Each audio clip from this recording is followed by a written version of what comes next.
മുഖക്കുരു ഞെക്കാറില്ല, പൊട്ടിക്കാറില്ല. പിന്നെ എന്തുകൊണ്ടാണ് ഈ കറുത്ത പാടുകൾ വരുന്നത് എന്നതാണ് പലരുടെയും സംശയം. മുഖക്കുരു ഞെക്കിയാൽ മാത്രമല്ല കറുത്ത പാട് വരുന്നത്. മുഖക്കുരു താനെ മാറിയാലും ചിലരിൽ ആ ഭാഗത്ത് ഡാർക്ക് മാർക്സ് കാണാം. എന്തുകൊണ്ടാണ് ഇങ്ങനെ സംഭവിക്കുന്നത്? ഈ മാർക്സ് കുറയ്ക്കാൻ എന്താണ് ചെയ്യേണ്ടത്? ഈ വീഡിയോയിൽ പറഞ്ഞു തരാം. ഇതിന് പ്രധാന കാരണം മുഖക്കുരുവിനുള്ളിലെ ഇൻഫ്ലമേഷനാണ്. മുഖക്കുരു വരുമ്പോൾ സ്കിന്നിനുള്ളിൽ ഇൻഫ്ലമേഷൻ ഉണ്ടാകും. ഇത് മാറുന്ന സമയത്ത് ആ ഭാഗത്തുള്ള മെലനിൻ പ്രൊഡ്യൂസിങ് സെൽസ് കൂടുതൽ ആക്റ്റീവ് ആകും. അത് കാരണം ആ ഭാഗത്ത് ബ്രൗണോ ഡാർക്ക് ബ്രൗൺ അല്ലെങ്കിൽ ബ്ലാക്ക് നിറത്തിലുള്ള ഒരു ഫ്ലാറ്റ് മാർക്ക് ബാക്കി നിൽക്കാം. ഇതിനെയാണ് പോസ്റ്റ് ഇൻഫ്ലമേറ്ററി ഹൈപ്പർ പിഗ്മെന്റേഷൻ, ചുരുക്കത്തിൽ PIH എന്ന് പറയുന്നത്.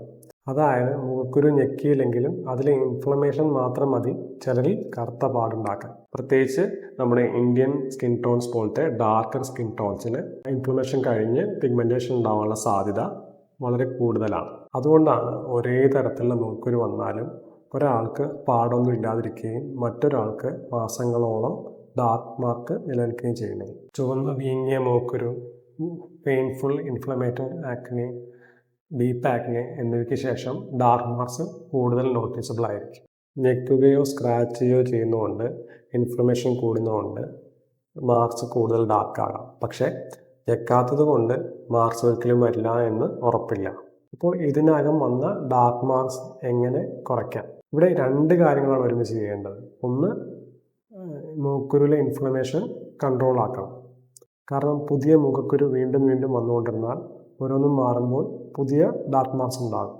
അതുകൊണ്ട് ഡാർക്ക് മാർക്സ് മാത്രം ട്രീറ്റ് ചെയ്താൽ പോരാ, ആക്റ്റീവ് ആക്നെയും കൺട്രോൾ ചെയ്യണം. രണ്ട്, പിഗ്മെന്റേഷന് ശരിയായ ട്രീറ്റ്മെൻറ്റ് നൽകണം. അതോടൊപ്പം സൺലൈറ്റിന് ഡാർക്ക് മാർക്സ് കൂടുതൽ നോട്ടീസബിൾ ആക്കാനും അവ മങ്ങുന്നത് സ്ലോ ആക്കാനും കഴിയും. അതുകൊണ്ട് പിഗ്മെന്റേഷൻ ട്രീറ്റ്മെൻറ്റിനൊപ്പം ഒരു സൂട്ടബിൾ ബ്രോഡ് സ്പെക്ട്രം സൺസ്ക്രീൻ കൂടെ ഉപയോഗിക്കേണ്ടത് പ്രധാനമാണ്. ശരിയായ ട്രീറ്റ്മെൻറ്റ് വഴി പുതിയ മുഖക്കുരു കൺട്രോൾ ചെയ്യുകയും നിലവിലുള്ള പിഗ്മെന്റേഷൻ ട്രീറ്റ് ചെയ്യുകയും ചെയ്താൽ ഈ മാർക്സ് ഫെയ്ഡ് ചെയ്യും. മുഖക്കുരു മാറിയ ശേഷമുള്ള ഈ കറുത്ത പാടുകൾ വേഗത്തിൽ എങ്ങനെ കുറയ്ക്കാമെന്ന് സ്റ്റെപ്പ് ബൈ സ്റ്റെപ്പ് അടുത്ത വീഡിയോയിൽ പറഞ്ഞുതരാം. ആ വീഡിയോ കാണാൻ ഈ അക്കൗണ്ട് ഫോളോ ചെയ്തോളൂ. മുഖക്കുരു മാറിയ ശേഷം നിങ്ങൾക്ക് ബാക്കി വരുന്നത് ഈ കറുത്ത പാടുകളാണോ അതോ സ്കിന്ന് കൊഴിഞ്ഞു പോകുന്ന സ്കാർസ് ആണോ? കമൻറ്റ് ചെയ്യൂ. ഈ വീഡിയോ മുഖക്കുരുവിൻ്റെ പാടുകൾ കാരണം ബുദ്ധിമുട്ടുന്നവർക്കായി ഷെയർ ചെയ്യും.